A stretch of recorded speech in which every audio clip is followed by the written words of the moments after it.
Friends, अब देखते हैं दूसरा प्रश्न। स्थानीय शासन से संबंधित निम्नलिखित समितियों को कालानुक्रमिक क्रम में व्यवस्थित करना है। एक में है बलवंत राय मेहता समिति, जीवी के राव समिति, तीसरा है अशोक मेहता समिति, चौथा है थुंगन समिति। तो फ्रेंड्स, भारतीय संविधान में पंचायती राज व्यवस्था को लागू करने के लिए कई समितियों का गठन किया गया था, जिनमें बलवंत राय मेहता कमेटी पहली समिति थी, जिसका गठन हुआ था 1957 में। और दूसरी समिति इसके बाद जो गठित हुई थी वो थी अशोक मेहता समिति, जिनका गठन हुआ था 1977 में।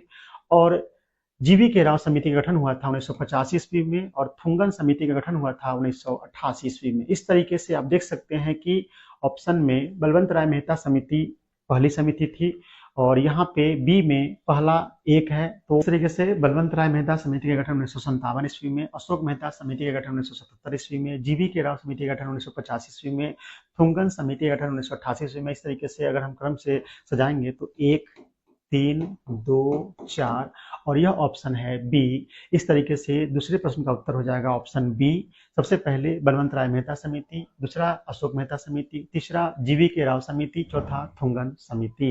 ये प्रश्न काफी आसान था, क्योंकि सिर्फ बी ऑप्शन को देख लेते तो उसी से ये प्रश्न बन जाता, क्योंकि बलवंत राय मेहता समिति पहली समिति थी और चारों ऑप्शन में बी में ही सिर्फ 1 नंबर से शुरू किया था क्रम। तो इस तरीके से दूसरे प्रश्न का उत्तर हो जाएगा ऑप्शन बी, 1, 3, 2, 4।